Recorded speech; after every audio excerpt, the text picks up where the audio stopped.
Welcome to Snakes and Otters, a pointless discussion of eternal questions. Get ready, we're about to live in your head rent-free. Hello, Otterites. This is episode 196. I am Martin. And I'm Robert. And I'm Francis, sitting in the captain's chair. Folks, a whole new era is upon us today. Can you tell the difference in our audio quality? Snakes and Otters has upped its game. That's exactly right. We are here with a brand new mixing board. Robert is, shall we call you Mr. Chekhov at the weapons console, perhaps? Oh, I that's thought not you'd bad. like I that. don't know, Sulu. Because well, you're directing and controlling. That's But if we need warp speed, we'll be. Or I could be Uhura because it's communications. You don't look, But I'm not that's wearing for the sure. skirt. No, please don't wear the skirt. No, there are some things that cannot be unseen. So, No. so this is a big change. Instead of me kind of being our producer director, I've handed that off to Robert today. He's sitting at the mixing board. That's right. We have purchased. Let's go ahead and give a shout out to where it's due. First of all, our good friend the Emperor, who has been a guest on the show several times, has introduced us to this equipment. He picked up his own board as well. It's a Tascam Mixcast 4, and it is designed specifically for what we're doing, podcasting. Exactly. And so we got our own, and we are using it. You know, we've all got our own XLR mics. XLR mics, which are a huge jump from. And just I tell you what, regular just USB sitting mics. here together, listening over the headphones, I'm excited. Exactly. And in the comfy chairs, so we can do this long term without any discomfort. Right. So the audio will be much more even compared to what we've done in the past. It'll be good quality. The mics are going to pick up what we speak into it. So a lot of the background noise that we might hear in past episodes are probably not going to be an issue. So That's right. No toilet flushes anymore, we hope. that's right. Well, That's right. No more Wilson barking, hopefully, and we'll go from there. And Or an Nihilus at the toilet. We don't need that. Yeah, we don't need that. We don't need that. So we are gathered here today at Studio M and doing our first try at this right here in Nakatomi Plaza, 30th floor, just down the hall from Ellis. Behind the waterfall. Behind the waterfall. Okay, yeah. So I'm very pleased to have the fellas here, and just this is very exciting, and to think how far the technology has come with Yeah. something like this. I mean, we're doing basically what used to take a whole building to do, Right. A whole room to do. I mean, this is Oh. going to be I'm Roz. yeah. Oh, I mean, okay. Yes. You're yes. George Martin. I mean, you're everything here. This is Yeah, I mean, this is this is the whole thing. and And you really could record, musical instruments and everything. Yeah, through which is this what it deal. was originally designed for. yeah, I mean, this is specifically meant for podcast, the podcast, but yes, we could do musical instruments on Yeah. it. I mean, if you we wanted absolutely to. could record an entire album on this deal. Yeah, And absolutely. and be amazing. So, we're kind of playing around with microphones. I've come across and acquired some almost antique, But hardly used. hardly Yeah, used. brand new in the box, right? Yeah, they were still in the box. These are, or this one that I'm using is a genuine Sony made in Japan 1987 microphone. Well, it's the same thing. It's I a use. Gen X microphone. Yeah. Oh, my goodness. Wow. I mean, Yes. technically, it would be a Gen Y because of the year on it, but it was used during the era of Gen X. So, This is true. Yeah, it's, I would go with that. Yeah. Well, it's we were juniors in college when this was assembled, and of course, even in Japan they don't assemble a lot of their own stuff anymore. Right. It's offshored to Korea and China, so genuine made in Japan electronics, Man. the real thing, just like the original Walkman and everything's pretty amazing. Wow. So yes, we got a couple of these in use, and then Robert has something else that he's bought. His is really high end. It's not really that. I mean, it's, compared to what one of those would go for today, they're probably comparable. I think I paid, because I have two I'm trying out because I haven't decided which one I'm going to like. I mean, whichever one I don't use, I'm going to send back. This one is a Mauno. I don't know. I can't pronounce it. But it's got its own, it's a shock absorber basically, so that the microphone, as you're moving it, doesn't bounce and you get a lot of noise. yeah, because you touched the stand and I couldn't hear it. Right, nothing, because the microphone is cushioned in there, That's something. which is really nice. Slicker than snot on a doorknob, boys. Yes. And so, just trying out a couple different things. I got a gooseneck mic stand. The other guys have boom arms. I've got a boom arm at home. Again, depending on which one I decide I want to use. I'm really liking this gooseneck, though. It does. It seems because to be it's- very efficient for you. Yeah. Well, it doesn't take up as much space. Yeah. And it's because of the flexibility, and it's a lot stiffer than I thought it was going to be. And of course, as we all know, the stiffer the better. I was wondering if we're going to go there. I like the boom because I can swing it out away from me when I need to get up Well, really easily. but see, it's not even really in the way. And if I want to, and you guys heard a little bit of that, and it's probably more because of the cable. Yeah, that's Yes, right. it was, anything it was else. the cable rubbing the stand. Yeah. That's what it So was. very quiet, which I'm very pleased with. I'm excited about this new era. I really am. we have crossed the Rubicon, gentlemen, and come into Yes. the Nearly 200 episodes in, and we sound like professionals finally. final. That's right. That's right. Well, of course, it is all about our content, of course. That's right. We are first and foremost content creators. That's exactly right. And speaking of which, as it just swing us all back, this is the fourth and last of our revolution. But era. We were talking about. we were this, talking okay? about this. Yeah. I think we might need to add one or two more episodes about Yeah. the revolution because we covered all the stuff before, and now we're doing the after. Other than a little bit of the audacity with the campaign at Trenton and bringing the guns down from Ticonderoga, we haven't really covered much of the war itself. That's right. Yeah, we could do. We could really do a courage type episode where we discuss Valley Forge. Valley Forge, yes. Saratoga, Yorktown, the final surrender. Yeah, that's right. There are a lot of stories of bravery and ability Yes. at Yorktown. Again, kind of this idea of a lot of the people were talented amateurs. Yes. I mean, Lafayette had some training in France. Well, and I think Lafayette, without having done a whole lot of deep reading on this, he brought the idea of more professionalism to the troops. Yes, and I was gonna say, Hamilton, again, a talented amateur who really did not have a background in von in the Steuben as military. well. I mean, he's a freaking captain in the German Yes. army, but yet he transformed everything. If it weren't for him, Washington would have not had the levels of professionalism that he had. Well, and I think the thing about Hamilton that's really, I love Hamilton, not because of the musical, but because of his age.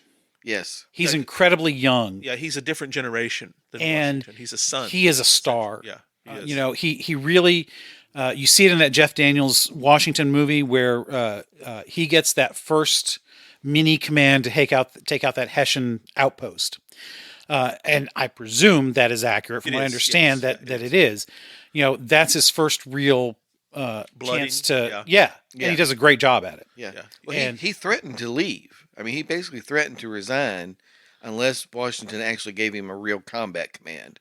Right, Because because Washington didn't want to lose him. Well, that's an not- honor thing. Yeah, I mean, he didn't feel like he couldn't do it.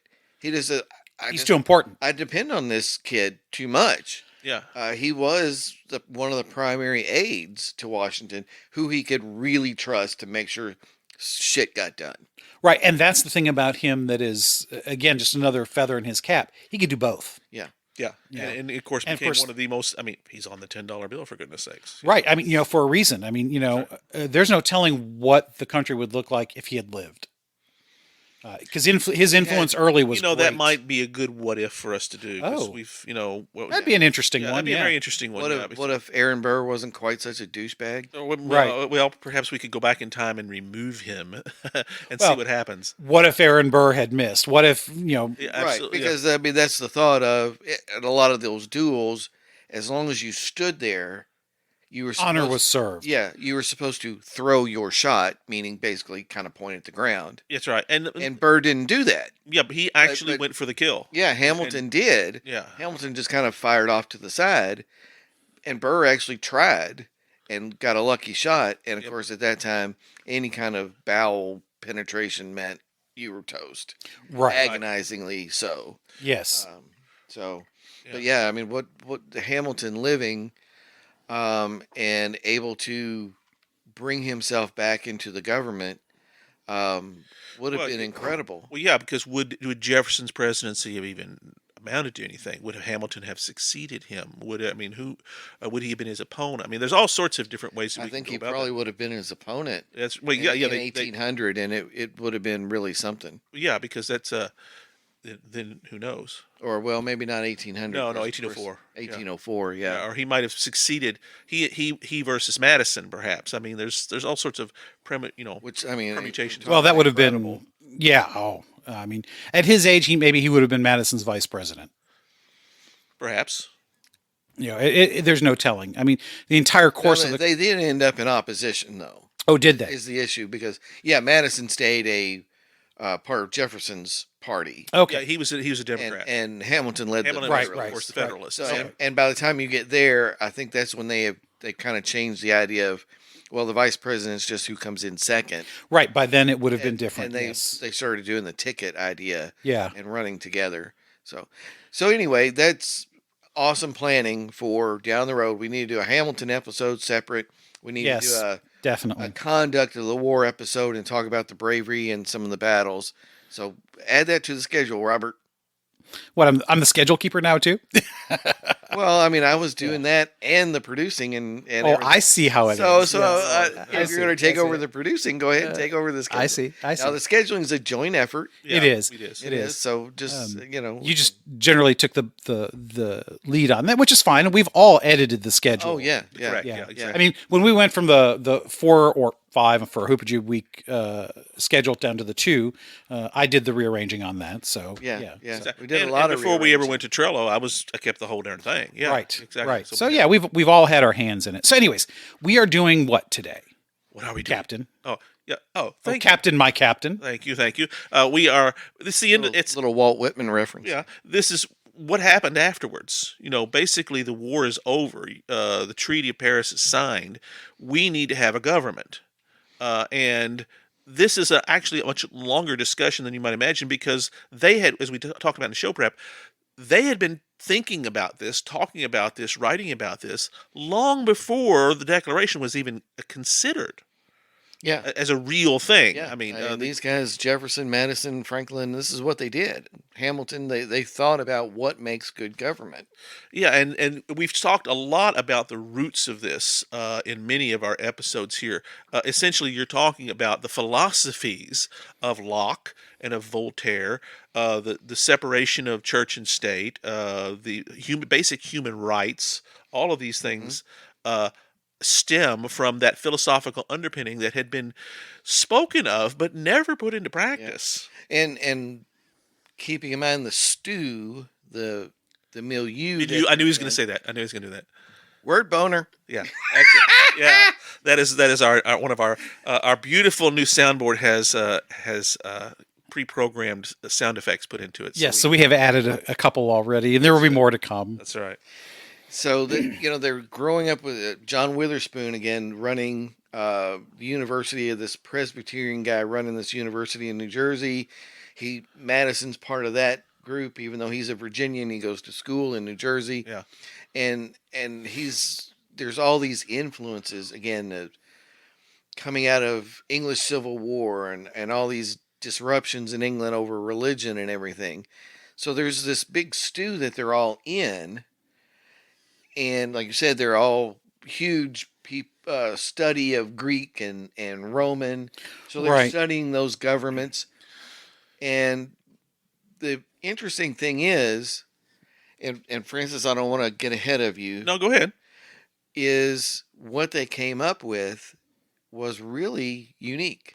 They didn't Right. really copy anybody else. Well, there are elements because I was thinking about this. Yeah, it's a polyglot in many ways. That's one of our favorite Yeah, words. they're- Yeah, that's a good way to put it. Snatching little bits of this and this and this. Some of it's reactionary too. Yes, that's where I was going to go with Yeah. it. A lot of the stuff that I mean, we've talked about this before. What else are you going to get but a revolution when you take a bunch of malcontents and disaffected people and put them on a continent? Yeah. Right? You're going to get a revolution.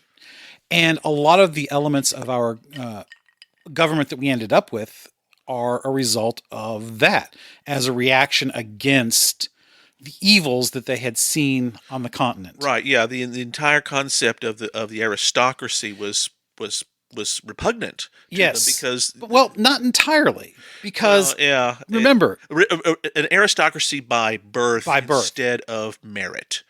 well, but it's still a little bit of a mix, because when you look at how Yeah, they didn't The- quite completely do away with it. right, because at first you basically had to be a property owner to vote.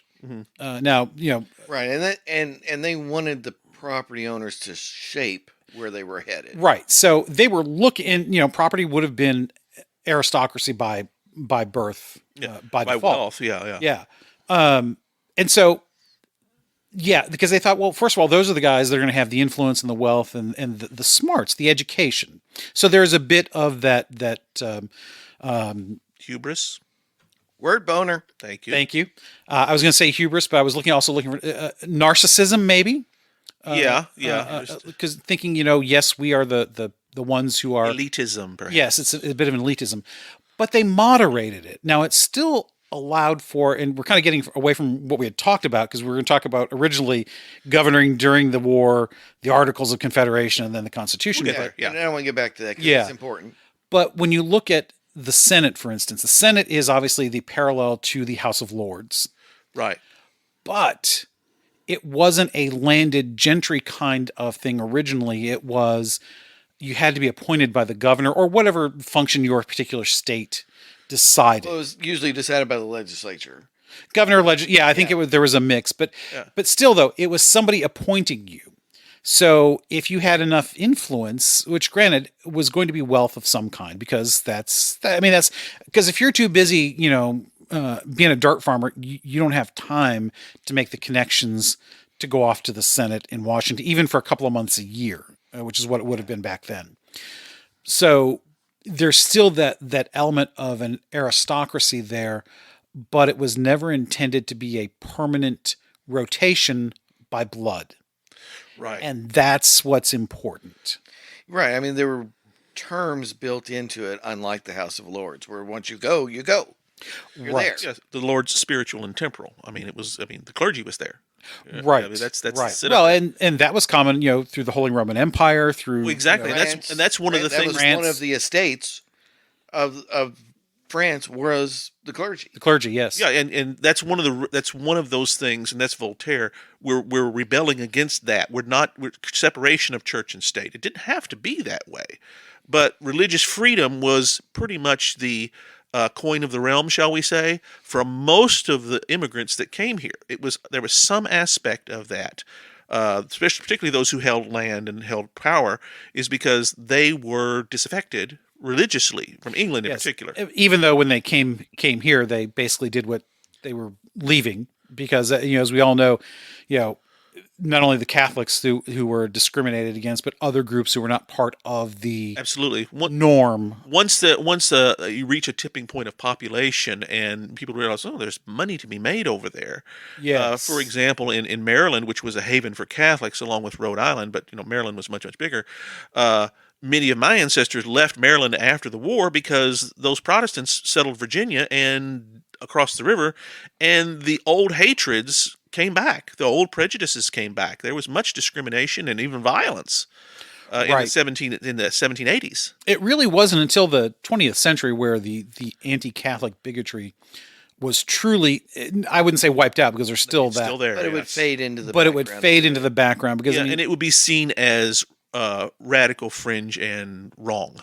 right. Right. Catholics would come to be seen as Americans, not Romanists. you Right. know. I mean, that They're plays a citizens role in like one any of- other. Yeah, papist was the slur word that was used, invented in England during the time of Henry Right. VIII, and it continued on. And I was called one once upon a time. in See, I Georgia. use it. Yeah. I use it, to refer to myself, much the way some groups use slurs to refer to themselves, and they're the only ones that are allowed to. Right. Yeah. The person that called me that did not realize what they were saying.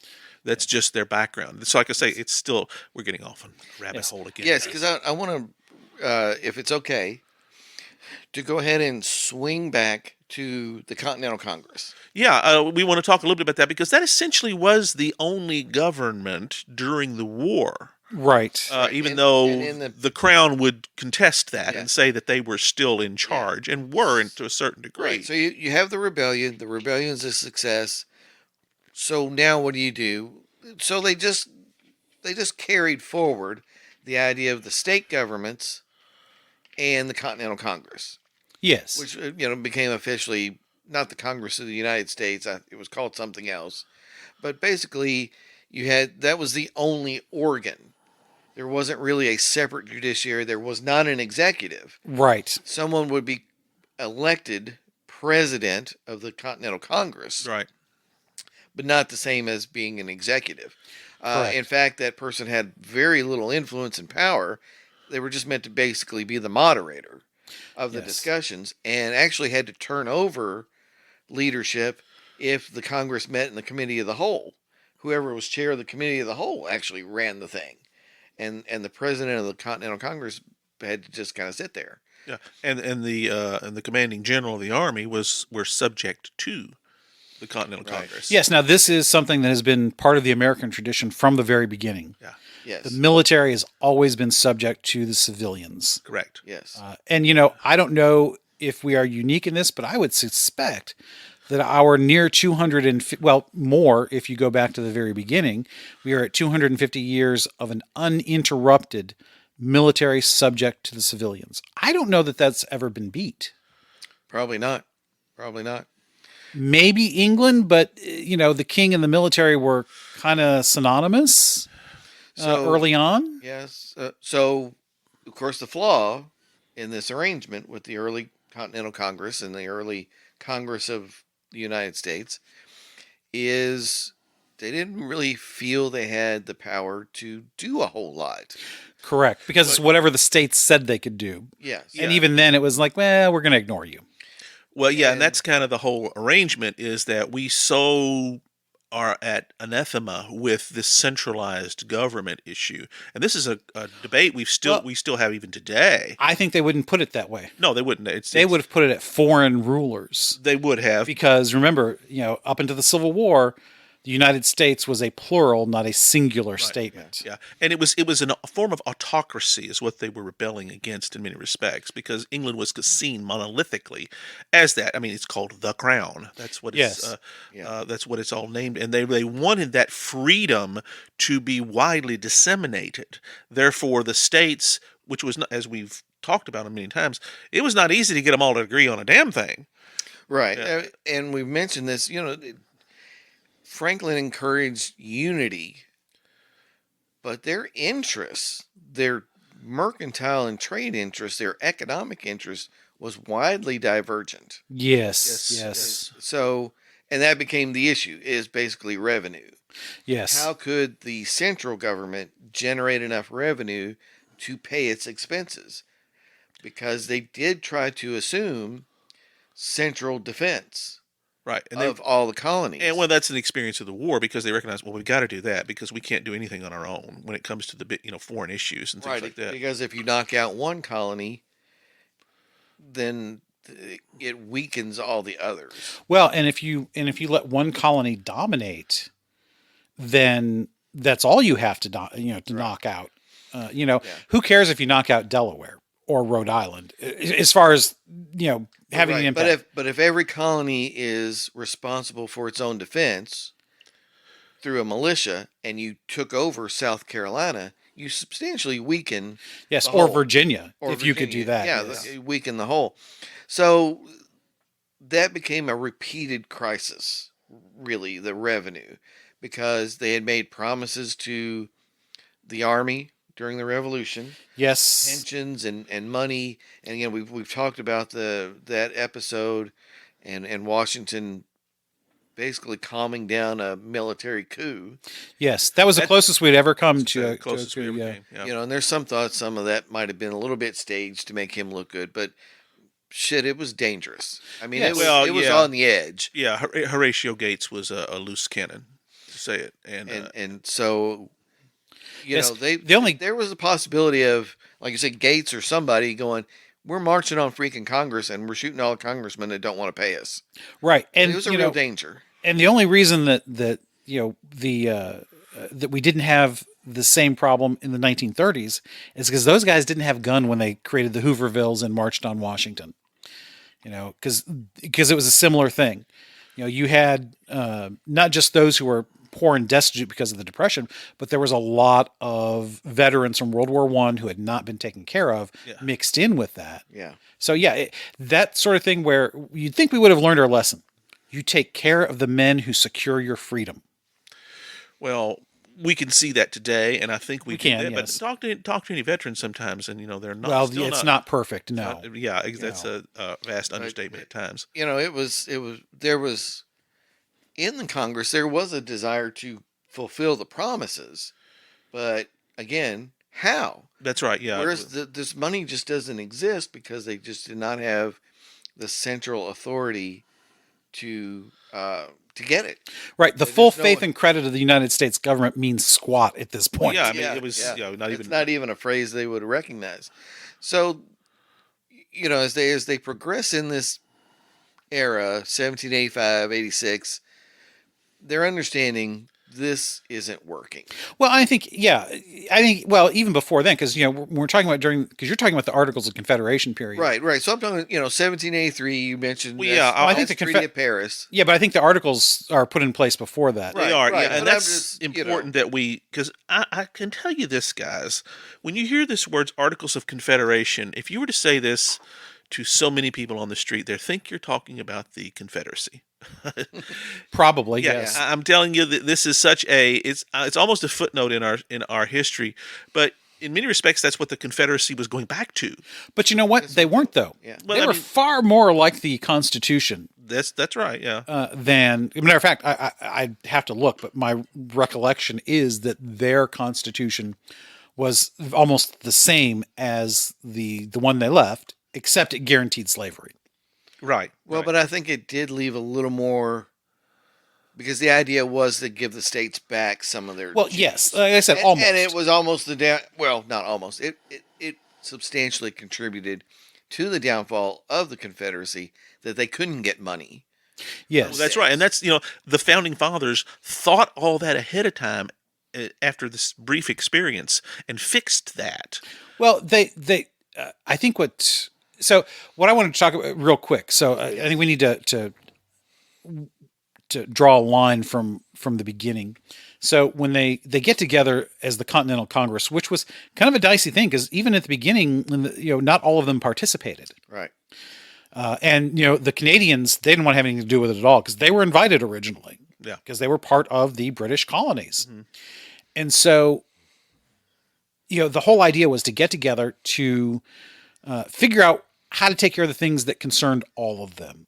This is before it was definite that there was going to be a rebellion because I think 73 was the first one, or was it 74? 73? Yeah, it was 73. Yeah, 73. Right. What do we do about all these things Parliament's doing to us? Yes. Right. Yeah, it was more conceptual than it was proclamatory. Well, I mean, I would probably making proclamations was all they could do at the time. Right. And it wasn't until Lexington and Concord, that's another one. Lexington and Concord, that's one we should do. Yeah. That things became real as far as, They're shooting us now. we're shooting at each other, Yeah. and that means we need to be able to manage this.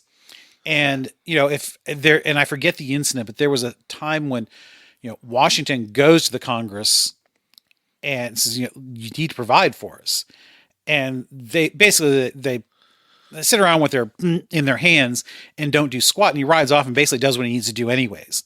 Right. And I think this is probably something they look back on later and they realize, all right, yeah, we've got to do something better than that because nothing could get done. And I think that's what the Articles of Confederation was an attempt to do. It was. It was an attempt to strengthen it without creating the structures that could be corrupted into the monarchy, because there was no real executive except as part of the Congress. Right. And- And that's really the nugget, the kernel of the pre-Constitution government. It really is only one branch. Yes. It's a legislative branch trying to do everything, which again is a model they see. It's what they've just emerged from. Yes. Is Trying to recreate Parliament without all the Well, that's exactly it. bloodline BS. They were attempting to all those duties that had been filled by king and parliament was now subsumed into this article, Right. this legislative branch. Right. It Was no branch you know, because it's a thing. That's all it was. Yeah, a twin of the House of Commons. Right. Try So to run everything out of that's that. true because there was no upper house. It was Right. one house. Yeah, one Congress. Yeah, Because that's all we had during the revolution. Yeah. right. So it was this not is based on definitely not- population. It was simply based on so the same amount for each colony. Each colony was equally represented. Right. I don't recall because again, it's been a long time since I've looked at this. And again, as we all know, listeners, Robert does not do a whole lot of preparation for most of the shows. I admit that. But it seems to me that it's not a large number, and they are not elected by the people. Correct? No, not at this time. Well, I mean, yes. Are they? sort of? Yeah. It's Or is it a mix? Or is it It's an elective body. Okay. The Congress at this time is an isn't elected? body. Okay. It's just, again, it's trying to do every function. Right. So, and were there any national courts yet? Because that's the other thing that obviously we have in the not Constitution. yet. No, Okay, so they were all local at this There's point. all state court, and which is part of the problem because there's also no single currency yet. That's true one of the too. driving forces they recognize. We've got to fix this. That Yeah, I probably mean, more than again, anything else. stress that this revolves around revenue. There basically is no national revenue to pay for the national obligations Right. that the Congress is attempting to do. And I think because we have deep thinkers, deeper than anything we could possibly come up with today by far, who are seeing the long-term ramifications of this. And one of the things that we have So seen, what you're saying is James Madison would never have shown up in Senate in a hoodie and shorts. probably not. I think that's a safe bet. Even if he was brain damaged, I don't think he would have. Yes. Anyways, nice one, Martin. So I think one of the things that we see happen as a consequence of the articles is that they can't manage foreign relations because there's nobody to say what it ought to be. Because I mean, let's face it, the Articles of Confederation are nothing more than a huge committee, and committees can't get squat done. Yes. A cow is a horse. No, a camel is a horse designed by a committee. I knew that was Exactly. coming. I knew that was Exactly. And because of that, they realize, okay, we got to have somebody that's in charge that can set policies. We need to have a way to adjudicate conflicts between the states because there is no way to do that. And as we have seen in modern times, the best way to tie peoples together is through trade. But to do that, you need a common currency. Look at Europe. Yeah. They created the euro. Now, granted, the Brits have pulled out, but I bet you the euro is still used pretty well in Great Britain. Right. Yeah. It may not be, they may be back on the pound, but I bet there's a lot of, it's like us in Canada, Americans go to Canada. Yes, Canada will accept our dollars. Matter of fact, most places will accept our dollars, but that's beside the point. But tying the economic fortunes together is what binds a people more than anything else. And it helps unite those disparate interests that you guys were talking about. Yeah. Because, the South is better suited for, or not necessarily better suited, but it was created in such a way that it is dependent upon the plantations. It's agrarian. It is entire totally- South is agrarian. And not entirely, I mean, there's going to be some industry, but not to the... There's a limited number of ports, just basically Charleston, Savannah, that kind of thing. But it's based around agriculture and exporting those products. Yes. Whereas the North is based more on a broader diversity. Well, of you've got exports. timber, you've got mining in Pennsylvania, you've got and the shipbuilding, multiple ports. And so there's the interest, and this pops up over and over and over again, that depending on the actions of the central government, it can hurt one section or the other. Yes. And lead to a lot of dissatisfaction. And which is still true today. And it happened to Jefferson during Yes. his presidency. Basically, they wanted to have these embargoes and stuff, and it essentially set the northern states on a course towards separation because it was very harmful to their economies. So, right, I mean, this whole Article of Confederation period, again, you get post-war, you get into the 1780s, and it becomes obvious it's not working. Right, and it's not not working. something that takes a long time to recognize. And yeah, I mean, and so they start kicking around these ideas of, all right, well, we need to have a meeting. We need to have a conference to. At first, it was just to amend the Articles of Confederation. Yes, It wasn't to replace it. The initial meetings in Annapolis, Maryland, were kind of under the cover of, well, we're not replacing this. We're just going to tinker. well, yeah, It's that's gonna tweak. easier to sell. So exactly, it was sold that way. But once they got there, once Franklin is there, once Madison's there, once Washington is there, it's like, okay, we've got this very unique chance to remake this whole deal. And I continue to, whenever I think about it, be stunned by what they came up with, because it was completely different. 7,000 words is the basis of our entire government. Yeah, it That's not even the opening paragraph of most bills nowadays. yeah, it's just fascinating that with all of this stew that they've studied, and again, I stress, so many of these guys, this is what they did their whole lives. Thought about what was going to make good government. And yes, they have these examples to pull from the Republic of Venice or the Roman Senate, the Parliament, but they came up with something that's so incredibly unique. And this whole notion of we'll have 3 separate co-equal functions of the government. Right. Nobody's ever done that. They broke it down. What are the core functions of the government? Yeah.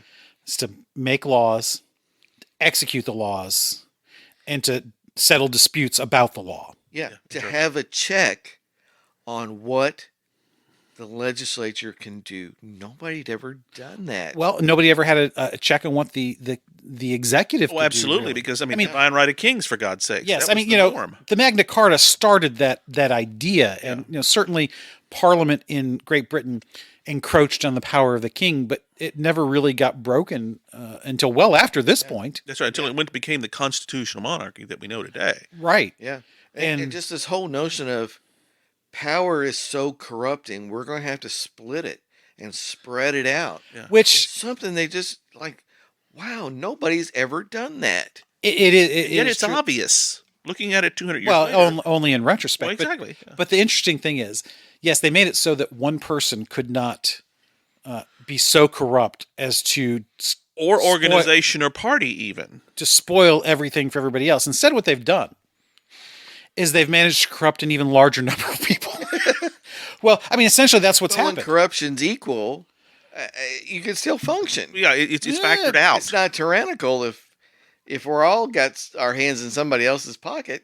Well, I mean, you know, I don't know that I'd agree with that, but I mean, what it's done, because it's a slow road, you know, it obviously I didn't create an automatic, 535 Right. corruption Right.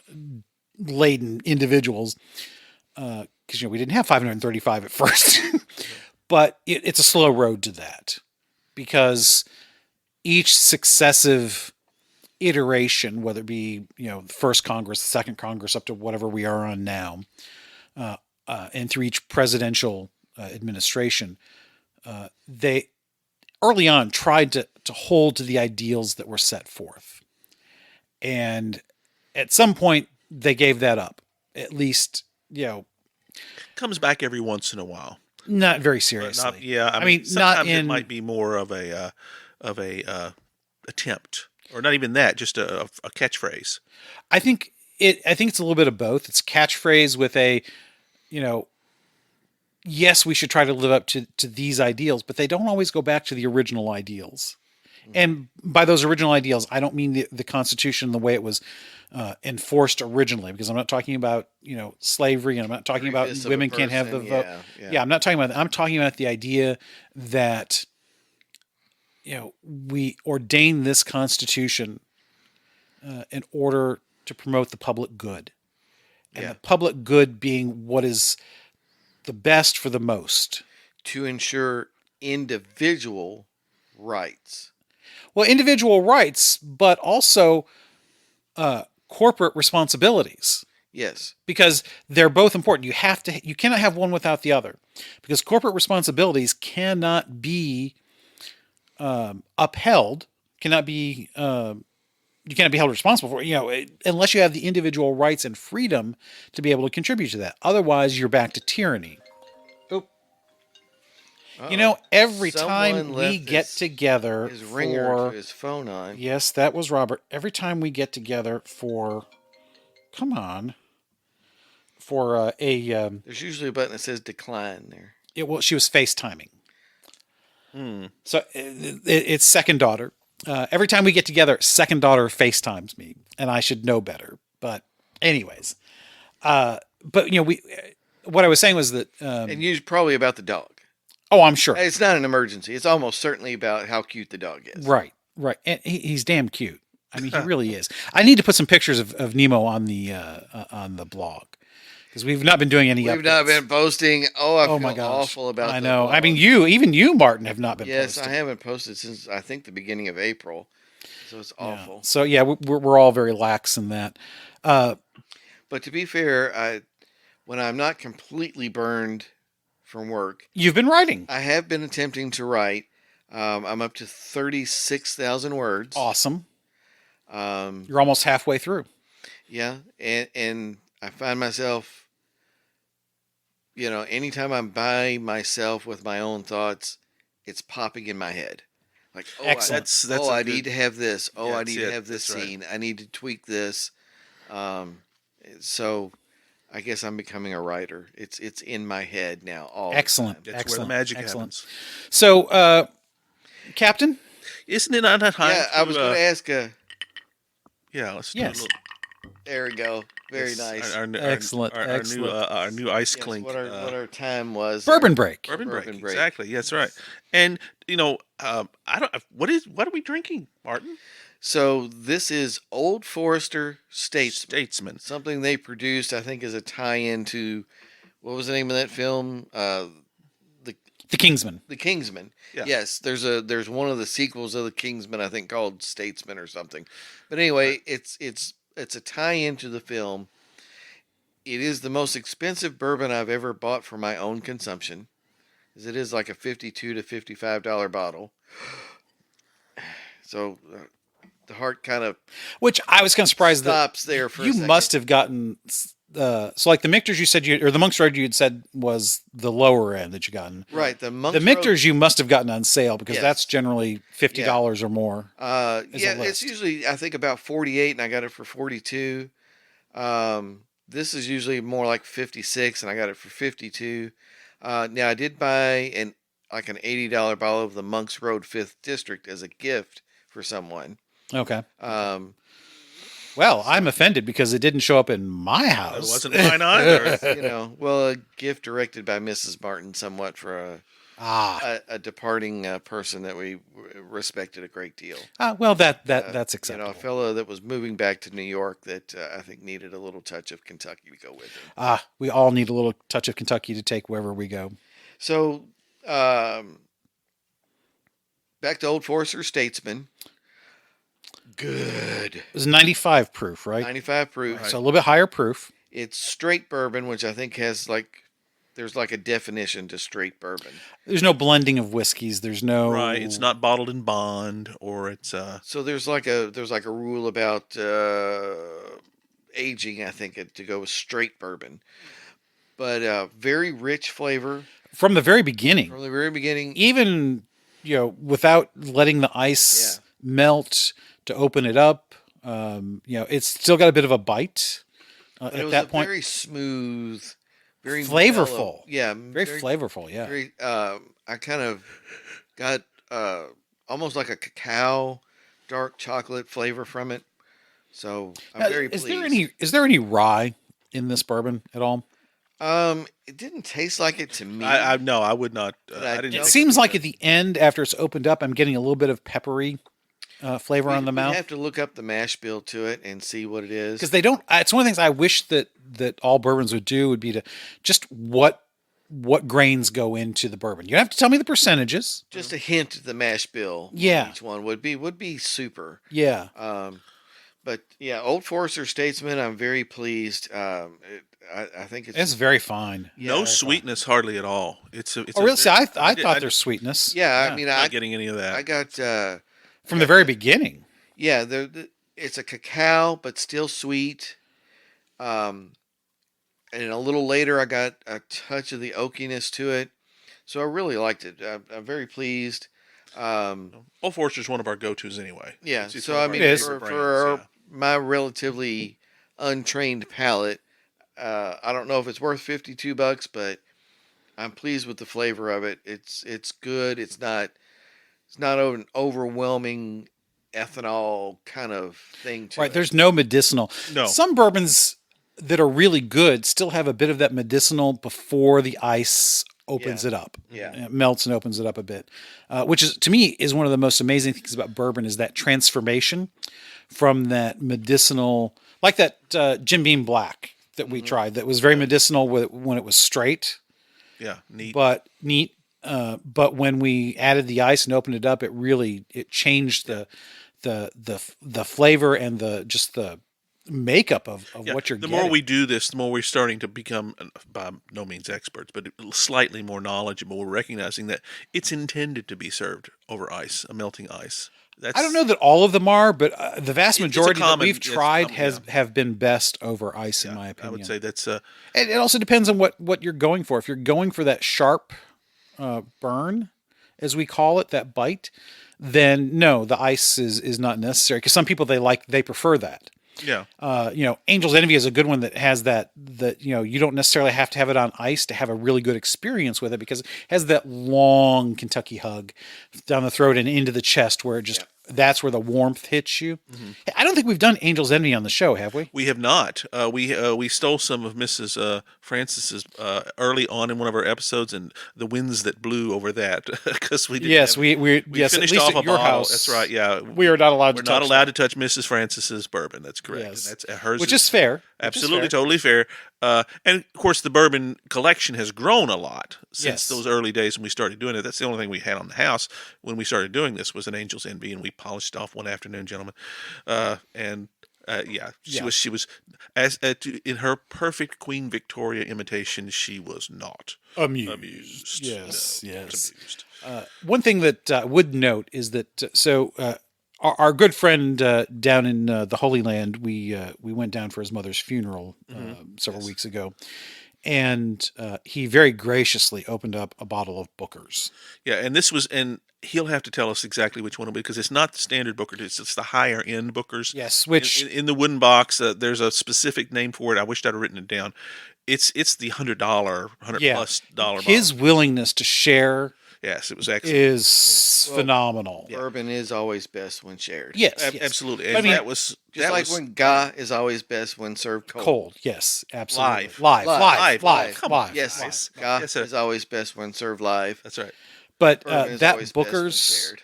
was just phenomenal. Like this Statesman, it has that wonderful explosion of flavor from the very Explosion beginning, is a very good word. Yes. but still had the bite. But that Booker's after it was opened up. Oh Yeah, my it gosh! really, yeah. We I had mean, we even had a- blew away this Statesman here. This Yeah. is so smooth and just it's a very mellow sipper.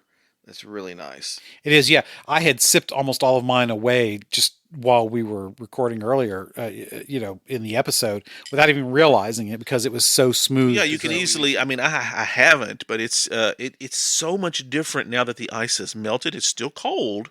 The glass is, and it was very different than when you first poured it. Because I took a few sips right when we dropped the ice in there, and it's I like the vastly comparison. different, vastly different. But it they're was- both good. They're both good. That's all the way correct. through. You don't have to wait for the ice to melt to make it tolerable. Right. And that's one of the great things about So this is flavorful and Well, good. yeah, it's the proof is that remember when we did the Old Forester Prohibition style? To do that without melted ice would be whoa, because 120 proof. It's right. That hit you. yeah, that was probably the most potent. And to be fair, the Booker's kind of hit you in the same way, but it was such a good flavor as It well. was, Just 100. It was over 100 proof. yeah, I don't think it was like 122. I think it was. I think it was. Yeah, that's Yeah. right. Yeah, it was. It was. which powerful we didn't stuff. realize at That'll first. put hair on your nipples. Yeah, it will. Uh, I had to shave when I went home. There's some things we can't unsee, gentlemen. Let's skip a bit, Anyways. brother. Let's get back. Let's get back to so we're really at the point where I think we should talk about the Constitution itself. Exactly, because Can I do one more note? Yeah. I'll just mention very, very soon the start of another season of Kentucky Shakespeare in Central Park. Oh, yes. Matter of fact, it starts this weekend. it Yes, does this tonight. weekend is the comedy play. What Midsummer. is it? Midsummer Night's Dream. I was in that in high school. In high yes. school. Yeah. And very soon, Macbeth. That's right, the Scottish Yes, play. Because yes. there's, remember, if it ain't Scottish, It's crap. it's crap. And what's the other one they're doing? The because there's a third, isn't there? Yeah, there is. Yeah, and and that's not the regular players. That's usually the kind of the younger players. It's Love's Labor's Lost. yes, Love's I wanna Labor's say it's Lost. what- yeah. But as much as I would love to see them all, Macbeth is a must. Yes. That is correct. Yeah, We it's and have to go to Macbeth. yeah, and I think I've seen Macbeth probably 4 times. That they do it fairly regularly. Yes, and- it wasn't that long ago. It seems that it was done. Well, and Yes. the very first one I ever saw, and this was in 1991, I believe, was Macbeth. It's my first experience with live Shakespeare, and it was like transformative. It's just amazing that what they've done with that. And of course, it's a meaty play to begin with. And Yes, they're it going to is. stage it traditionally Scottish. They're not going to do like an adaptation of Oh, good. like It's very military rare. dictatorship. I mean, that can work. I mean, I don't, Yeah, but I they don't did have a that problem once, with and Yeah. that was I've seen that one. I've seen this futuristic, dystopian future type version they did at one point, which was okay, but I like my Shakespeare to be done the way Shakespeare did it. you've not experienced Shakespeare until you've read it in the original Klingon. Exactly. I mean, I don't have to have dudes playing the chicks, but I like it to be set But in the this should period be in the attempt. really, really, really good because Yeah.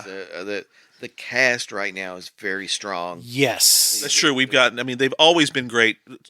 Trust me, the folks. But the that have come regulars here they have in these past few years, they've some really great. Right now, Yes. they've had a few people moving on and off, and I'm very excited to see who will play Lady Macbeth. Well, I'm sure it's available online to know who it is, but they have several very good actresses right now yes. in the company, and so I'm sure the it's Lady probably Macbeth's gonna the be really greatest good. female part. I would say better than Ophelia, and better than just about any others. Is Lady Macbeth? It's probably the most challenging. And you mentioned Ophelia. Yes. It's also heap praise upon the Shakespeare Festival because they did a 7-actor abbreviated Hamlet in Yeah, you saw that, in didn't the you? city parks. You Yeah. know, they always do Yes. during the early spring before the Not start always. of This is a relatively new thing. Yeah. You know, The last 4 or 5 years. right, right. So they do a tour of the parks, taking an abridged version of one of the plays, and to take Hamlet and do it, you Yeah, know, it's a bloody weekend after weekend after weekend. It's a bloody 4-hour play, Yeah. unabridged. and do I don't think anybody does it unabridged anymore. well, Kenneth Branagh did, but beyond that, no. Yeah. So this was like a little 90-minute 7-actor, and wow, is it fun! Just in a city park in just an open space, with Yeah. limited props, limited stage, and everybody just brings a chair. It was amazing. So heap more praise on That Kentucky was not, Shakes is what they call, is the Yeah. the common term now. And is it KYShakes.org or is it KY Shakespeare? I think it's kyshakespeare.com maybe. I think it's or .org. One yeah, of it's the two. .com or Just .org. Google Kentucky Shakespeare Festival, you'll Yeah. find it. It is basically the longest running In the in United States. United States. Yeah, This certainly is yes. 60 plus seasons. Is Yeah, what we'll and be it's hitting continuous. this There are summer. no gaps in that. Yeah. Now there was a time when it got very threadbare in the late '90s, early 2000s. I think it was where it was tough to even get two plays, and now they're doing stuff. They're doing 3 during the summer, doing stuff in the fall. They're doing stuff in the spring. Well, the new executive director, Matt Wallace, is just Matt Wallace fantastic has at what he does. really and he saved Shakespeare in the Park. And they've redone the stage. Yes, the They do. stage is They They phenomenal. do that periodically, but this is really a fantastic way they're doing it. And they actually have a permanent residence shop front, if you want, behind there that they have the ability to perform in. And me and my eldest daughter went and saw Henry VI inside. It's very similar to what you're talking about. You have like maybe 8 actors that are playing the multiple parts, and they squished all three of the Henry VI plays, parts 1, part 2, and part 3, into one performance. Wow. And since it was indoors, as we walked in, and my daughter actually bought me a bourbon, by the way. She went and paid for it herself. Amazing. While she's First doing or second? First daughter, yeah. And I'm sitting there talking to Matt Wallace. I says, "How the heck did you do this to take these in this?" You got a chance to. Oh to yeah, speak with absolutely. him. I usually talk to him at least briefly every season at some point. And I said, "How did you come up with Henry VI, the plays that nobody ever performs and yet are so essential to the one that everybody performs, Richard III?" And he says, "Well, it was done in Nashville, and we just got the rights to their version, and that's what we're working on." And he says having They had to watched get it, the rights to that? well, because it's a re-scripting. Apparently that's what he said. Interesting. Yeah, because Because, I mean, obviously it's in the public domain. yeah, the source material is, but this version of it, apparently, I think if they don't change the lines, you could cut it however you want. good question. I didn't bother to ask the question, but I was thinking the very same thing. I says, how do you do that? But I think it may have been something more like permission necessarily than rights. But anyway, they did a fantastic performance in about 2 hours internally. Inside their inside space. Nice. And it was a fantastic, because those are some of my favorite plays. But again, I've never even seen them until now, and even though I've never seen the full versions of them, you don't miss much. You really don't. I would think not. Yeah, I mean, I think you could. They squish it. But I mean, it covers a long period of time. We're going down a rabbit hole, gentlemen. Yeah, I mean, Henry VI is a big deal. It's so. Martin's fault. Well, Well, yes, it is. So, what is our time looking like, Robert? We're at 56 minutes. well, so let's wrap this bad boy up here, yeah. gentlemen. Well, I don't want to give short shrift to the Constitution, though, because it is incredibly important to talk Yeah. about not just the process, but I think the ramifications. Well, go ahead. Go well, for it. Okay, fine. So as we've already talked about, it is a unique document. It is short, it is to the point, and it lays out all of the principles that the rest of our government has been built on in the last 225 years. And that is just, to me, it's just a phenomenal achievement because it lays out all of the functions of government at the highest level. Yeah. In many ways, this is very much a Roman law approach. We've talked about this before. Yeah. You set the ideal. This is how things should be. And then you go from there. Now, obviously, we almost never really hit the ideal anymore as far as how government should work. The English common tradition of precedent still rules the Yes, day. precedent is not a bad thing Right. until it becomes calcified. Ooh, press the button. Word boner. There you go. That's right, because that's a very good word. Yes. And thank you. And yet that beginning, the fact that they had the foresight to create a method, not just one, but two methods of amending the Constitution. That is a phenomenal thing. It could be a constitutional convention called by the states, or it could be, which is a very dangerous thing. Nobody ever really wants to mess with that. Right. But otherwise we can run an amendment through Congress and then have the 3/4 of the states approve it. Mm-hmm. And it's a bloodless way of fixing what is wrong or what needs to be corrected. Or simply adapting for new circumstances and issues. Yes. That, But I mean, that was the intention. They didn't feel that you had to monkey with what they had created most of the times. Right. And we haven't. 27 Right. changes. That was the goal. It really was for Madison and Hamilton and all that was, no, this is not going to be something we fool with all the time. Yeah, we don't amend ourselves out of it. Oh, with one exception, of course, the Prohibition, which, you amend yourself in and you amend yourself out. Yes. You make the argument there are 25 effective changes. Yeah, because none of those others have, there's only one repeal. Right. Done. And it was of itself, of an amendment. So that alone, you have to give them props for. But using that mechanism, they did what is probably the most important thing, and that's the Bill of Rights. I was going to hope you were going to go there because it wasn't a fait accompli when that first came out. No, as a matter of fact, that was holding it up. Yeah, it's because, and that was Madison, And Madison, straight out. I mean, he kind of pulled a Pelosi. It was, we got to pass the bill to see what's in it. You're right. But that was the idea is go ahead and pass it, and then I'll add these Bill of Rights things at the Right. end. We don't want to derail the approval process based on these. Right, but it was also done with the understanding that, yes, we will address these 12, because there were 12 issues there were originally. 12. They were going to address them, and Madison promised to do it. And But he said, let's pass it first because we don't want to get where we're bogged down in the wording of these pieces, right, and not pass the because whole we can't thing. keep going on the way we are.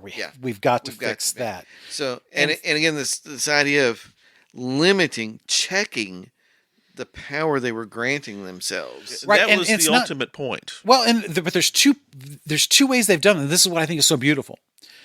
They've not only among the institutions of government created the checks and balances, but with the amendments with the Bill of Rights, they have checked the power of the government against the people. Mm-hmm. Because in the Constitution itself, they've checked the power of the government within the government, Right. so that each branch basically can say, "No, you can't do that." No one can assume full Right. full Because, executive again, power. The idea of an Supreme independent executive judiciary saying no, legislature, you can't do that, it is on its own, just by itself, And an really, incredible, groundbreaking idea that nobody had ever done. it is, but also that's something that really wasn't even fully understood until the Supreme Court Asserted itself. asserted itself. Yeah, Marbury versus Madison. Exactly. And that was something that was not just a watershed moment, but something that was kind of a dicey thing to do. Yeah. Because people weren't sure that was something that was allowed. And Yeah, they 'cause accepted it once it was done. Right, because essentially the Supreme Court has no enforcement power of its own. It depends Right. on the As executive Stalin branch. once said, how many divisions does the Pope have? That's right. You know, it's the kind of thing where, you're right. It's also the recognition that all government is really at the consent of the people. Now, sometimes the people Drives give from their a mandate from the masses, not some wild aquatic ceremony. yes, Not some watery tart Right, hurling so- yeah, scimitars. That's right. But exactly, though. I mean, even Supreme executive power. in a communist country, in the worst of the dictatorships of the 20th century, the people, granted at the point of a bayonet or a gun, still have to give their consent. At some point, it becomes so intolerable that they will overthrow the tyrant at great bloody cost. But it's always with the consent. As soon as we stop agreeing, And for the 1780s, this is an earth-shattering notion yes, that power derives from the people. Right. not from Not- God. Not from God, not from just because I was born to the guy that had this job last. Right. It is totally groundbreaking and as you said, earth shattering. That's true. Well, and we will talk in other episodes about how that changed the face of Europe in many ways. Because Yes. Robert and I were talking yesterday about how we've got lots of European history that we need to cover, and this is one of those things that changed everything over there. it really did. Yeah, it was. We've been starting with France, obviously. Yes. Now, it didn't necessarily change for the better, not initially, No. Because because they didn't listen to Lafayette. pretty much. Well, I mean, it's interesting to read how he tried, but there was just so much anger. well, yes, Yeah, and class warfare was the gnome. if the king had lived here in the colonies, it might have gone that way too. But because we were colonies breaking away, rather than really, it's you. The question is, do you really call it a revolution or do you call it a rebellion? Because on the one hand, yes, they were British citizens that rebelled against the king, but on the other hand, they were looking for independence, not to overthrow the king. Right. This Whereas was not. all of the revolutions in Europe were to overthrow the monarchy. This was not Oliver Cromwell versus Charles I. right. Which was that's the only- another thing that makes us unique is that we didn't go looking for revenge as soon as the war was over and won.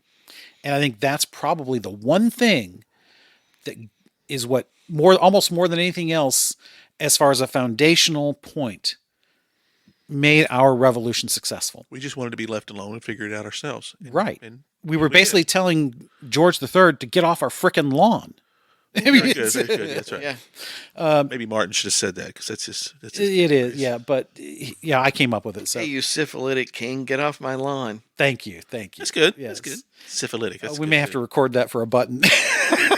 I think that's a. I think that deserves a button push. Yeah, there. That's a syphilitic. button worthy. Yes. Well, not right now because that takes a little bit of effort to. Well, no, but No, he needs syphilitic. syphilitic. Syphilitic deserves the is push a- the button. Oh, yes. Oh, that's a word boner. Yeah, exactly. Word That's boner, a very sorry. good one. Yeah. Syphilitic word boner. Yes. I don't know that I want to associate word boner with syphilitic. That sounds really bad. That sounds painful. Yeah, oh God, please skip a bit, brother. Let's. But anyways, this whole idea though that we didn't seek revenge, that we didn't turn in on ourselves, is because the guy we rebelled against wasn't there. So it's not like the circumstances were just so unique, and whether you want to call that the providence of God or pure dumbass luck, I don't know. Perhaps a little bit of both. Perhaps a little bit of both. But again, there were people that understood that kind of thing is destructive.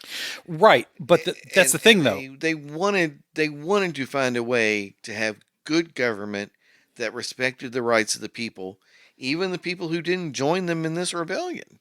Well, and that's probably so. There's a couple of things I think that when we talk about what makes this unique and what helps us form a government that works, and that is that really you can make the argument that the revolution was not a just war from the Catholic just war perspective, because we were not an oppressed people, right? Now, Well, we were. Well, when you talk about oppression, There's degrees, yeah. yes, well, and the degree was very light compared to most when you talk about this sort of thing. And was a war the commensurate response? Yeah. Now, I'm not saying that. Well, but I'm war wasn't necessarily up to us. Britain could have just said, "Well, all right, guys, we're not going to send troops. It takes over there two to go to do this." war. Yeah, it takes two to tango. So, at our Declaration of Independence, we could have said, "Hey, we won't fight you if you don't fight us." Yeah, but you know what? That was never not going to happen. No, yeah, right. So There was no negotiating before the war. right. Well, no, there was an attempt. there was Yeah, an but attempt. There were attempts, but they tried to get England to recognize the rights of the Americans as British citizens. But the Lords did not want to share power. Yeah. They were never going to create aristocrats here in the colonies. So, there was a level of oppression, but what we recognize as oppression today, it was very low on Yeah, I that mean, scale. you can do industrial oppression today that you couldn't really do then. Yeah. I mean, there's all kinds of things that have gone on since then but my point is, though, there was because of that, no need for revenge, because there wasn't that real kind, we weren't going to go to England to kick George's ass. We kicked him here. We didn't have to go there. Yeah, we achieved what we needed to. We achieved what we needed to. Whereas in France, it wasn't just about throwing over the king. It was about killing him. It was about getting revenge. When you look at the Russian Revolution, it wasn't just about getting Alexander off of the throne. Nicholas, sorry. It was about getting revenge for the serfs. Which is, again, this is something totally different for us. Yeah, and that whole mindset is about destruction. Yes. And violence. I mean, I always maintain we were looking to build, not destroy. Right, and Marxism is always about destruction. Yes. Always about envy and about destroying those who are there now. It's a deconstructionist philosophy to begin with. Yes. So yes, it will always be about that. But even where it's not a Marxist revolution, they have always been bloody beyond winning the war, always. Yeah. Because look at our Civil War. If the South had won, it would have been looked on as a revolution, not a rebellion. At least from the Southern side. Yeah. And it would have winners write the history. Winners write the history. But unless they conquered the North, which they were never going to do, they would the best they could have done would be to achieve independence. But there would have been a lot of animosity and a lot of border skirmishing for years to come. That was the fear, and again, rabbit hole. That was the huge fear of Grant and Sherman. Yes. That if you accept an armistice of some sort and actually divide the country, the war's not going to end. People Right. thought it would. That was that peace drive and the copperheads and all that kind of thing in the North of, well, why don't we just let them go and end the war? Grant and Sherman knew the war would not end, even if you let them. There would just be this continued friction, the drive for the West, etc., would just destroy us all again. Well, Right. indeed, that's what It has to happened be- anyway. Even though they lost, Yeah. it still didn't end. They just simply tried to use other means to overthrow the Right. victory. Well, and again, so tying it back to the Constitution, they built these methods in to help try and negotiate the differences that were going to come up. That is a foresight it's breathtaking, in my opinion, Yes. because they didn't just say, all right, here's the government, go do it. They recognized we're going to disagree. How do we manage those disagreements so that we don't have another revolution or we have don't more have civil bloodshed. wars, Which happened anyway. which happened anyways Well, because there is an original sin. Well, thank you for Yes. using that word. There was a fatal flaw that was part of that. well, it wasn't a fatal It flaw. wasn't fatal, but it is an original sin, and I recognize as much praise as we have heaped upon this. Yes, the compromise to get the South to go along is an original sin, It is. and the bloodletting of the Civil War is the crucifixion that is supposed to have healed it. Ooh, nice. It's not quite a word boner, but it was a good turn of phrase. That's very good, yes. Yeah, I mean, it is meant in that vein. It is meant to be. What's the right word? Christological. Christological. Yeah, There we go. We can use that. Word boner. I don't know if that's really appropriate, but Well, it's that appropriate turn of phrase, that Yeah. metaphor. you could make the argument that Yeah. we were either going to be a union with slavery to begin, or we were not going to be a union at all. Yes, The South was never going- The whole or- thing could have fallen apart right there. Right. Or it would have been the North and the South from the very beginning. Yeah. I mean, it definitely, this continent could have fallen apart into a continent of squabbling nationalities, the same as Europe. Yes, we very easily Yeah. could have become Europe. Because you have to remember, there's a huge prize west of the Alleghenies at this time. That's true. Everything over to the Mississippi, because obviously the Louisiana Purchase could never have been made. So maybe war with France would have been in our future. And war with each other to try to claim these lands Yes, definitely would have happened. absolutely. Definitely would have happened. And those states that did not border the West, what was the West at the time, they would have been left out entirely. That's right. So, like New York, a very powerful state, would have had absolutely no direct contact with what the rest of the states, Pennsylvania, Virginia, North Carolina, South Carolina, Georgia. Those are the ones that would have been expanding into the West, leaving the others locked on the seaboard. And so, yes, there would have been war in our future, multiple wars. Almost continuous. Yes. Competition into warfare to move west. So, as much as it Can you pains me imagine to this say, continent being all broken up into the same not thing just that- 50 individual states, probably more than that, but all fighting constantly. Yeah, all 6, 7, 8, 12 countries, just like Europe, with constant warfare. And we saw how destructive that is in the 20th century once you get to World War II. Can you imagine, 3 continental powers here on this continent developing Nuclear atomic weapons. Yeah. Yeah. That so Talk about, destroying the whole planet. now, obviously, that's not something that the nuclear warfare that the founders would have considered, but they probably would have thought, if we don't unite them, we'll never be at peace Yeah. That's of fair. some kind. Totally fair. Yes. Whether it be economic strife, which is probably the best they could have hoped for, or outright warfare, because the interests were so diverse. I think Franklin saw that for sure. At least Franklin, and that belief would have spread out. And because of that, as horrible as it is, that what they call the 3/5 compromise, and it doesn't mean that they counted a slave, a black man, as 3/5 worth only 3/5 of a white man. It just meant for purposes of population count. That was the intent. Now, probably people took that and perverted it because, let's face it, slave owners are assholes. Right. Well, it was, But yeah, it was intended as how you count the population.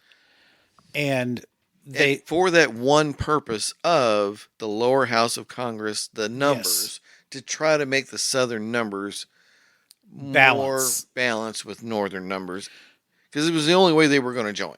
Right. They wanted the slaves to be counted as population, but not as citizens. Yeah. And that's where the North drew the line. Because there really wasn't, I think, a huge abolitionist movement in the North yet. No, not although that time. there was talk of a right. I mean, that's the point. Yeah, it was there. The like if seeds you're were going to there. count them, they're going to vote. And the South was like, no, they're not going to vote. If you're Right. going to count them, they're going to vote. Well, how about if we count them as only 3/5? Yeah, and I'm sure that number was bandied about and negotiated. And what that did was it balanced the power because when you include the slaves, that made a small number of large geographic states nearly equivalent to the more populous states in the North. Yeah. And so that was not acceptable either because of the evil, is what some in the North, not all, but some in the North saw as the evil of slavery. Mm-hmm. As much as we despise that compromise, there would have been no union without it. I hate to call it a necessary evil, the compromise, not slavery, the compromise. Yes, that's right. But might again, yeah, as we said, I mean, without the compromise, this whole thing falls apart. It really does. The Articles of Confederation were not sustainable. No. And so even if the Constitutional Convention fails and they don't come to an agreement and none of this passes, by 1805, the whole place is going to spin apart. It really is. You know what's It's gonna interesting? fall apart. What I find interesting about the difference between the Articles and the Constitution, the Articles of Confederation call it a perpetual union. Yes, I was hoping we were going to bring that up because that's... Which I find fascinating. Yeah. Because it was viewed as something they could leave at any time, but it was supposed to be a perpetual binding union. Yet the Constitution makes no mention of that. Later on, we make the presumption. Yeah, that you can't really leave. Yeah. Well, that's a Southern compromise too. They wanted that ability to secede. Secede, yes. And it always starts in South Carolina. I mean, But I mean, you're right. Perpetual union meant nothing because if they wanted to break it up, they would have. Yeah, because what were the ramifications? It was exactly. There were no ramifications. Yeah, but they were really doing this. They were sticking together voluntarily, primarily because the main leadership wanted them to. Right. And once that generation would have passed out of power, they would have split apart. It would have all fallen apart. I think that's a fair statement to make and be supported. Which elevates the I hate to use the idolatry, but it's not that far off that we hold for those founding fathers that much more legitimate. Yeah, I mean, I think the more you study Hamilton, Madison, Washington, Jefferson, Franklin. Yeah, Franklin, I think is the. It's just like Patrick Payne, not Patrick. Thomas Paine. Thomas Paine. Yeah, It's just Patrick like, Henry. Yeah. wow, these guys are even more than we give them credit for. It's incredible what I they think the accomplished. thought leader, in many respects, I think that Franklin deserves the. Yes. If you had to choose one, philosophically speaking, that made things happen, he's the grandfather of all. This. Which is a shame that his public image has turned into a buffoon. But you're right. He does not get the credit. He does not get the credit that he should for working with Jefferson. And who was the third guy writing the Declaration? Jefferson didn't write that on his own. Was it Randolph? Might be. It was a committee of three. Jefferson just did the final draft. They all worked on that together. It was not Jefferson's only his input. Right. And then Franklin moves from that into the Constitutional Convention too. Yeah, well, as senior statesman, and he has a gravitas about him at this point. He and Washington both do, and their imprint is what is exactly what's the right word? Imprimatur. Imprimatur, yes. Yes, imprimatur. Yes, imprimatur, yes. Word boner. Yes, we're getting a lot of mileage. Yes, we are going to get so much mileage out of that button. Yes. All right. But Madison is 1A. Yes. He is, Yes. yeah. He is the driving force for really crafting Now, whether that is by design, where they all get together and say, all right, Jimmy, Jimmy, you take the lead on Get this. the quill pen out, brother. And, Georgie will kind of keep a guiding hand over, because he was the president of the convention, the Constitutional Convention, which was no small symbolic thing. Right. I mean, that was itself. on purpose. On Yes. purpose. And On he showed purpose. up in uniform on purpose. Yep. But at the same time, he didn't really push one way or the other. Right. He kind of let him figure it out. But I think he was that symbol of, look, this guy says it needs to be done. Yeah. Maybe we ought to do this. Yeah. Yeah. Because, He was the symbol of the union that had brought them to the table anyway. yeah. And I think that and it was a visual. He's a legitimate war hero. Visual reminder of we wouldn't even be here if it weren't for him and what he did. So that's he again, carries a lot of weight. Yeah, that imprint of civilian government is the top level. Well, and yeah, also, because the military, by his definition, he was the military, but now he's a civilian, and yet he's and he refused power. That's correct. Yeah, That gives him a lot of gravitas. right. I mean, 1783, 84. I mean, if he'd have said, "All right, I'll do it. I'll be the boss," they would have let him. Yeah. If he wanted it, he could have had it. Even though they were rebelling against a king, they would have given it to. They would have let him come up with a structure, the way France eventually would let Napoleon, the first consul, that kind of thing. They would have let him, and he refused it. Yeah, wisely so. Beyond any normal.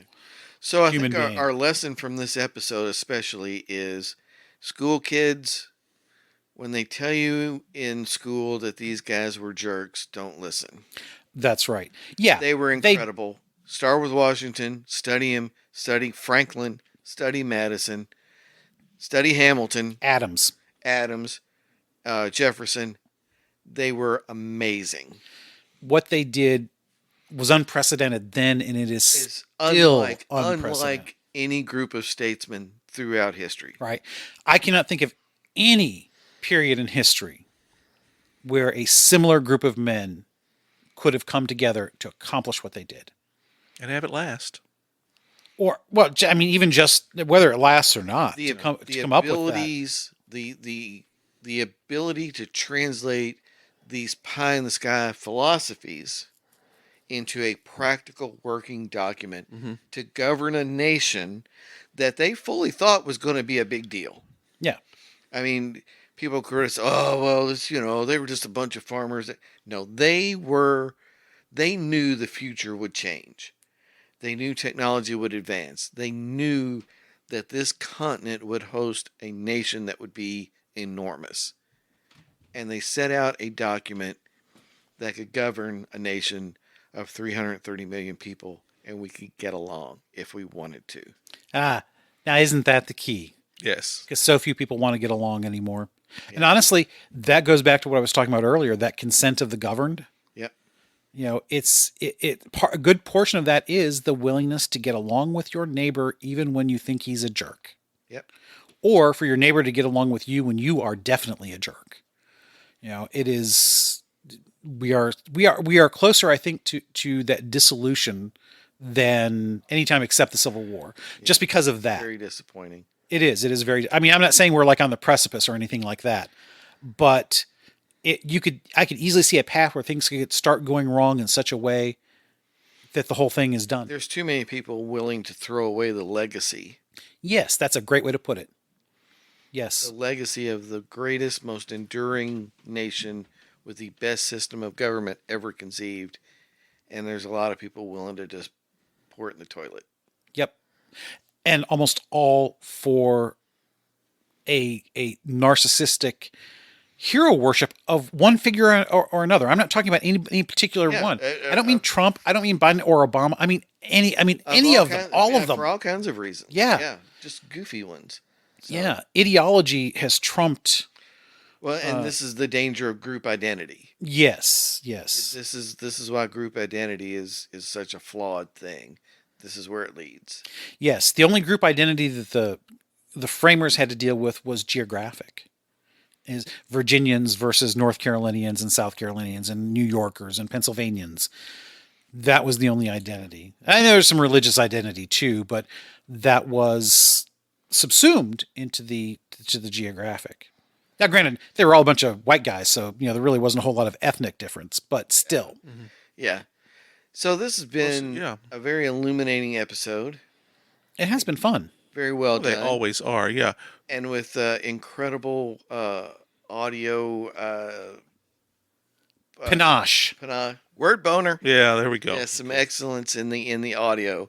So, Francis, any last things before we talk about what's next, man? Let's go with what's next. We're already overboard anyway on time. That's okay. Long form has really taken over podcast anyways. Well, we are definitely getting into long form I'm now. grateful for that because we'd be screwed if it wasn't. That's for sure.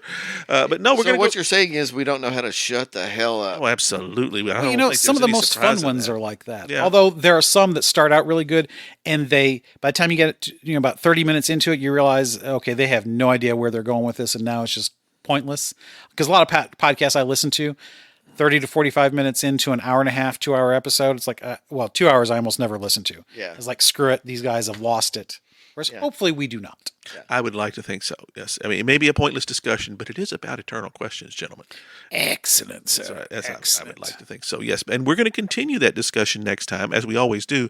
We're going to go back to Code of Honor, and we're going to find out what some of these great thinkers in our history have had to say about all sorts of cool things. We're not putting a particular bent on this one. It's just going to be free form as we often do. Oh, we're not doing You want to? government? Yeah. I thought we were doing government. Yes, that's what I researched was quotes good government. about Well, building then a we good definitely are, yes, Yes, because yes. Quotations about good government. So we're going to kind of continue that thread with guns. And just as a little tease to everybody, we've got a big announcement. More big news. More big news. As if the new equipment and the new system wasn't big enough, we've got even more good news that we'll share with you at the end of the next episode. So make sure that you're here.